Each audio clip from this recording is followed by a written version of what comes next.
Assalamualaikum warahmatullahi wabarakatuh. Waalaikumsalam warahmatullahi wabarakatuh. Apa kabar hari ini? Baik. Siapa yang akan berangkat hari ini? Baik. Ya, sebelum belajar dimulai, kita berdoa dulu ya. Pimpin ketua kelasnya siapa? Nah, ya udah Mas ini pimpin dulu. Bismillahirrahmanirrahim. Rabbighfirli wa liwalidayya warhamhuma kama rabbayani shaghira. Raditu billahi rabba wa bil islami dina wa bi Muhammadin nabiyya wa rasula. Rabbi zidni ilma warzuqni fahma waj'alni minas sholihin. Amin. Assalamualaikum warahmatullahi wabarakatuh. Waalaikumsalam warahmatullahi wabarakatuh. Ya, untuk memasuki materi kali ini kita akan belajar tentang coding ya. Tentang pertama-tama yaitu berpikir komputasional. Ya. Pada waktu yang lalu kita sudah belajar berpikir komputasional. Ada yang tahu berpikir komputasional itu apa? Ada yang tahu berpikir komputasional? Untuk kelas 38 kita sudah belajar tentang berpikir komputasional. Oke, kita tampilkan dulu video ya. Hai teman kece, coba tebak apa artinya komputasional? Ada tuh yang berbeda komputasional di sini. Iya, benar sekali. Coba berkamu benar. Berpikir komputasional adalah proses berpikir untuk menyelesaikan masalah dengan efektif dan efisien. Dalam ilmu komputer, proses berpikir ini dilakukan sebelum mulai menulis coding atau pemrograman. Jika sudah direncanakan dengan baik, maka coding yang ditulis akan sesuai dengan kebutuhan dan dapat diselesaikan dengan cepat dan tepat. Tapi ternyata berpikir komputasional juga bisa dilakukan tanpa komputer dan tanpa internet loh.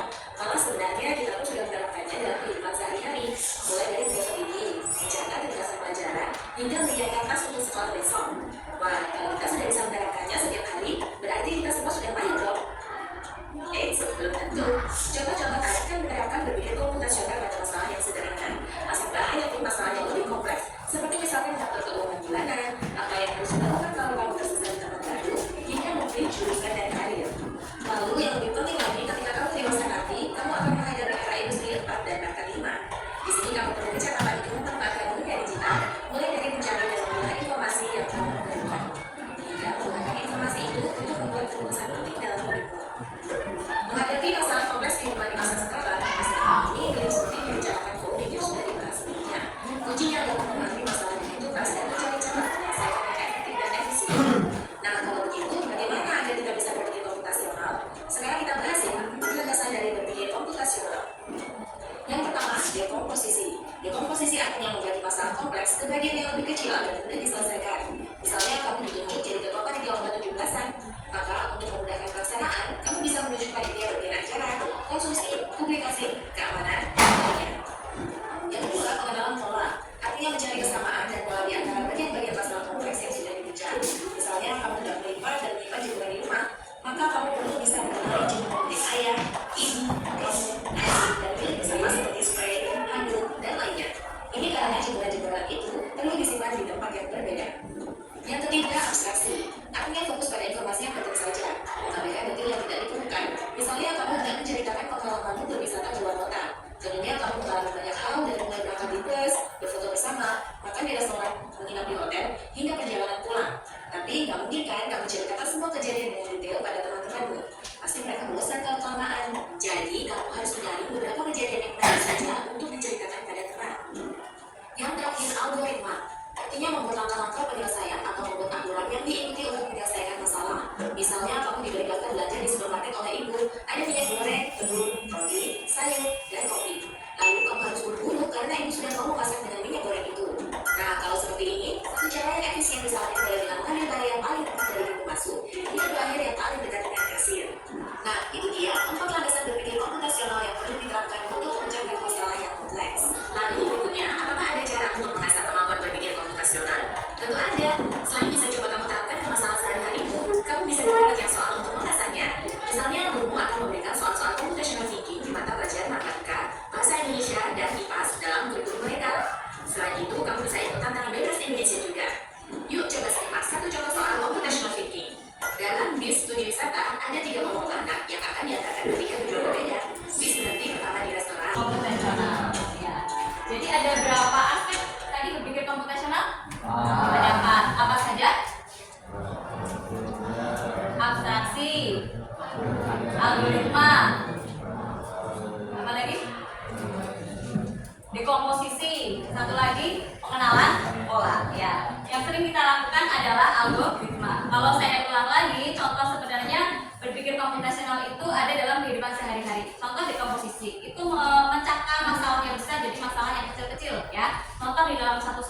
ini ada kepala sekolah. Tidak mungkin kepala sekolah hanya menghandle satu sekolah ini. Jadi ada guru, ada TU, ada penjaga dan sebagainya. Jadi mereka sesuai dengan bagiannya masing-masing. Contoh lagi pengenalan pola. Kalian di rumah melakukan hal yang sering terjadi, yang sering dilakukan adalah misalkan mencuci baju, kemudian menjemur, menyetrika. Nah, pada saat memasukkan ke dalam lemari, apakah baju-baju itu dijadikan satu? Tidak. Maka dikelompokkan bajumu, baju ayah, baju ibu, baju adik, baju adik. Gitu ya. Itu adalah contoh pengenalan pola ya dalam kehidupan sehari-hari. Contoh lagi abstraksi. Misalkan kalian berlibur ke Jakarta atau ke Jogja kemarin. Nah, misalkan sudah berlibur ke sana, di sana berangkat naik bis, kemudian nginep di hotel, kemudian ke Parangtritis, ke Prambanan, kemudian di Jalan Mabok ya, lalu beli jajan, beli mie ya. Nah, itu adalah hal abstraksi. Tapi kita ambil pentingnya saja. Apakah kamu akan menceritakan semuanya ke teman?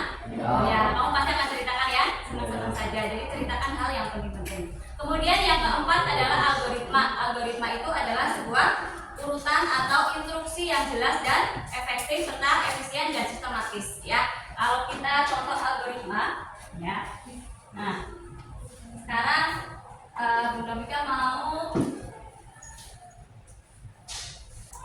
di sini saya membuat instruksi buatlah garis di kotak yang sudah disediakan sesuai anak panah dimulai dari titik merah. Perhatikan banyaknya langkah dan langkah looping sesuai gambar algoritma tersebut. Ya, looping artinya adalah repeat atau mengulang. Jadi contoh, di sini ada 20 gerakan ya. Nah, langkah pertama adalah nomor 1, langkah pertama adalah 1 langkah menuju garis bawah. Ya, langkah kedua adalah 1 langkah menuju ke kanan 1 kali. Ya, langkah ketiga 4 dan seterusnya. Nah, di sini ada langkah ke-8 2, kemudian anak panah ke kanan artinya adalah anak panah geser ke kanan 2 kali. Ya, coba ya dicoba. Nah, di sini saya akan menggunakan papan ini ya. Coba di sini saya sebagai programmernya memberikan instruksi ini. Kalian sebagai robotnya menjalankan instruksi dari programmer. Coba, yuk. Saya contohkan yang langkah pertama ya. Nah, ini nanti garisnya diketik aja biar kelihatan. Nah, 1. Kalau sudah, tidak ada. Paham? Paham? Silakan, coba. Yuk.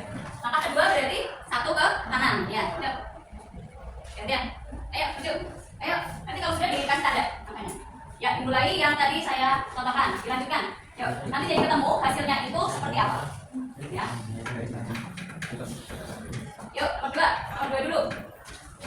1 langkah itu yang di kotak, lanjutkan yang tadi saya buat. Ya. Terus mana? Ya, 1 langkah ya, ditandain yang keduanya. Ya, berikan ke temanmu videonya, gantian. Ya. Yang nomor 3. Yuk, lanjut. Paham ya? Nah, nanti akan ketemu nih perintahnya dari keinginan programmernya sesuai bisa nggak robotnya menjalankan, kalian sebagai robotnya. Yuk, pastikan. Oke. Yuk, lanjut. Ya, 6 putra tuh. 5. Ya. Oke, ditandai Mbak. Ya, jadi ditandai yang sudah dilewati. Yuk, lanjut. Oke, mana semuanya?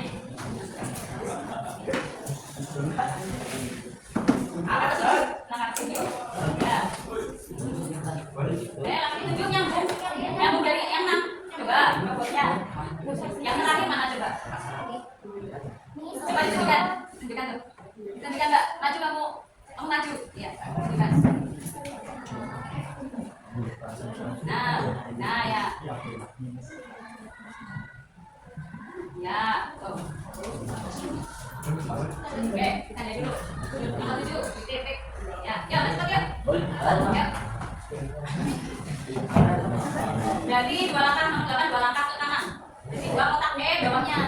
Iya, lanjutkan. Ya, udah. Nomor 9. Ayo lanjut. Ya, nomor 10 ada keras ya. Oke. 9, 10 maju. Ayo. Oke. Ya. 11 lanjut 3 kali berarti. Sudah. Apa nih robotnya? Di sini lagi. Ada. Ya, 12. Ya. 12 dilakukan 4 kali ya. Berarti ya. Gerakan kiri dan bawah 4 kali. Kiri, bawah 4 kali. 1 bawah lagi. Nah, itu 1 kali sampai 4 kali. 1.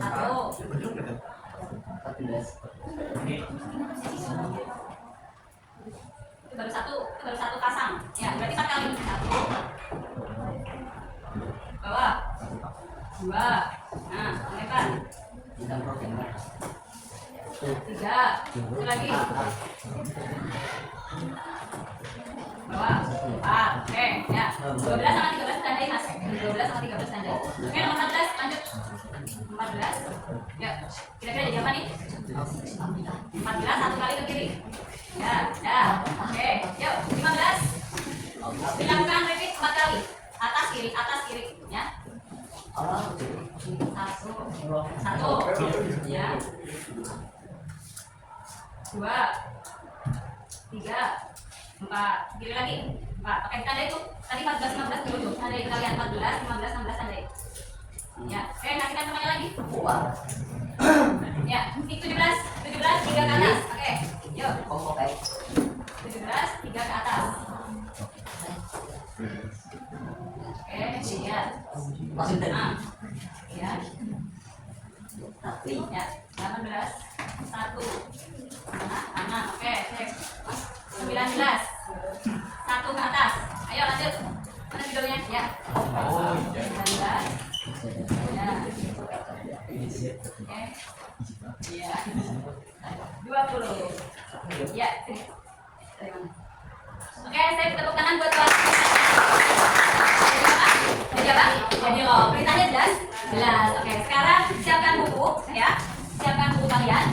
Sekarang saya akan memberikan perintah atau instruksi. Nggak usah ditulis perintahnya, maksudnya kalimat yang saya ucapkan boleh ditulis, tapi kalian menggambar ya dengan imajinasi kalian, dengan pemahaman kalian itu seperti apa. Ya, siapkan penggaris kalau punya penggaris. Ya. Ini saya tutup dulu ya.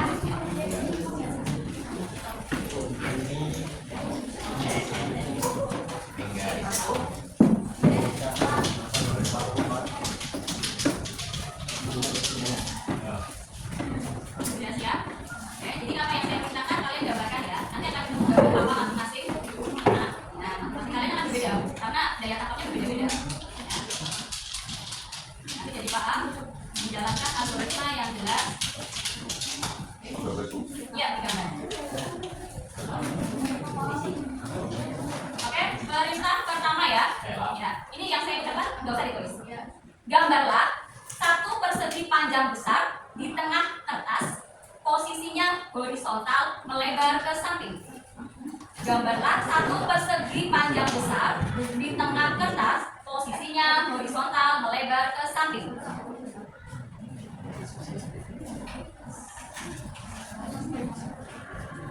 Ayo, bukan contoh-contoh, fokus aja.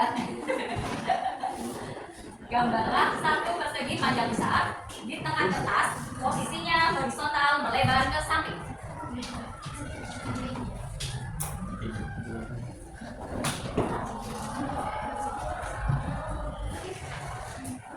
Sudah?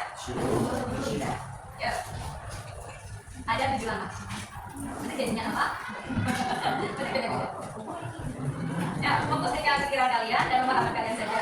Bisa ikut-ikutan temannya. Ya. 2. Ya. Oke, 2. Ya. Di atas persegi panjang itu, tambahkan sebuah segitiga sama kaki. Dasarnya menempel pada sisi atas persegi panjang tadi. Saya ulangi. Di atas persegi panjang itu, tambahkan sebuah segitiga sama kaki. Dasarnya menempel pada sisi atas persegi panjang tadi.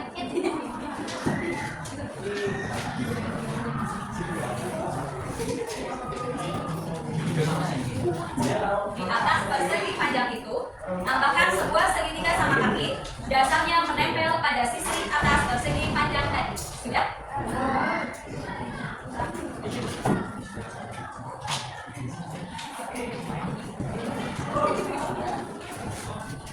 Detik. 1, 2, 3, 4, 5, 6, 7, 8, 9, 10. Langkah ketiga. Di bagian tengah persegi panjang besar tadi, buatlah satu persegi panjang kecil dengan posisi vertikal. Di bagian tengah persegi panjang besar tadi, buatlah satu persegi panjang kecil dengan posisi yang vertikal. Ya. Oke. Ya.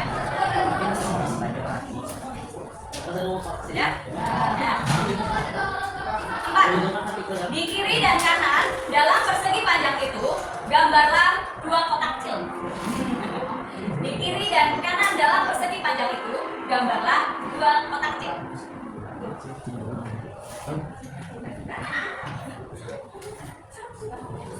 Tuh.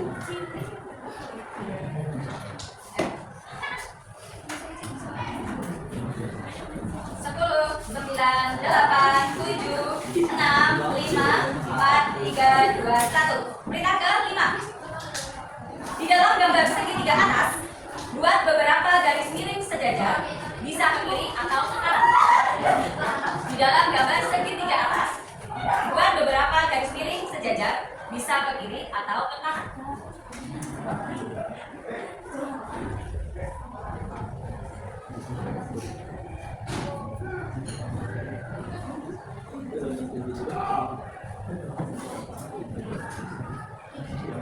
Oke, 10, 9, 8, 7, 6, 5, 4, 3, 2, 1. Langkah perintah ke-6.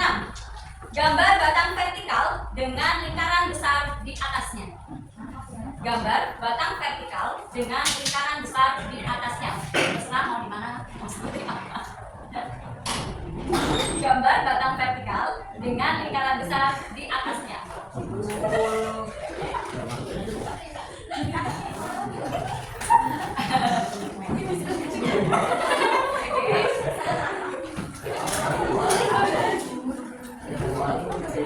Sudah?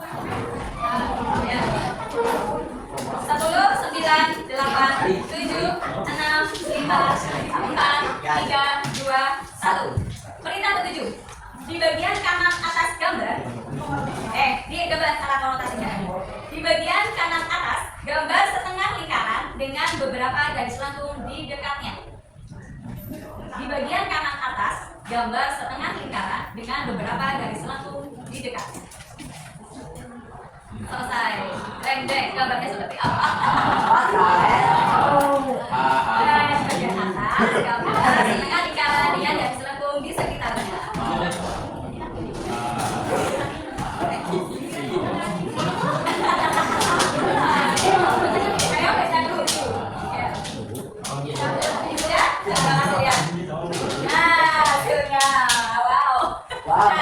Jelas nggak tadi perintah yang saya berikan? Jelas. Nggak, tapi hasilnya beda-beda kan? Ya, hasilnya mungkin tidak sesuai dengan harapan saya, gitu kan? Nah, itulah bedanya algoritma. Kalau yang tadi di depan itu algoritmanya jelas nggak perintahnya? Jelas, hasilnya sesuai dengan yang diharapkan, ya. Kalau perintah yang seperti ini, maka rinciannya, algoritma urutannya harus jelas, ya, paham ya? Oke, berdiri dulu semuanya, ya. Nah, berdiri. Nah, kalau Bu Novika kali bilang kotak, berarti pegang kepala. Kalau Bu Novika bilang batuk, pegang mulut. Kalau Bu Novika bilang batik, pegang baju. Oke, paham? Konsentrasi. Batik, kotak, batuk, batuk, batik, kotak, batik, batuk, kotak, batik, batuk, kotak.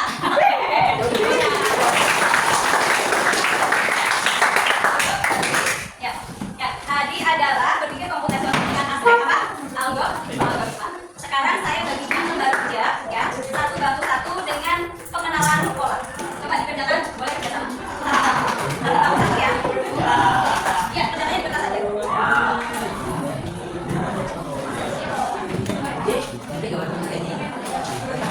Kita bisa orang.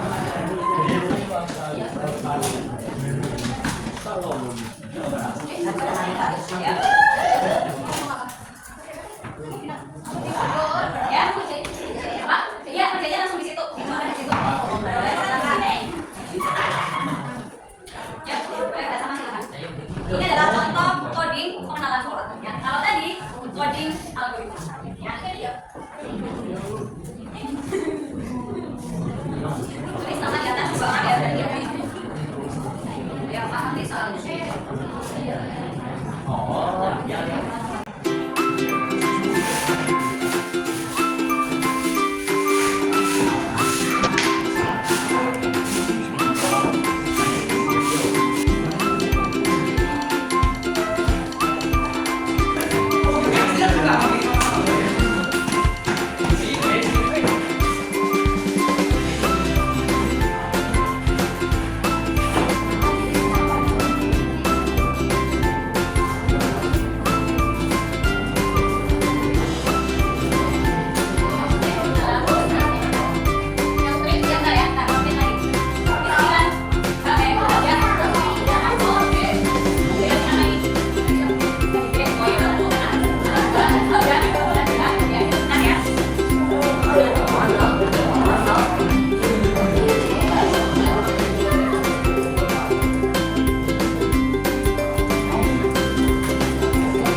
Guru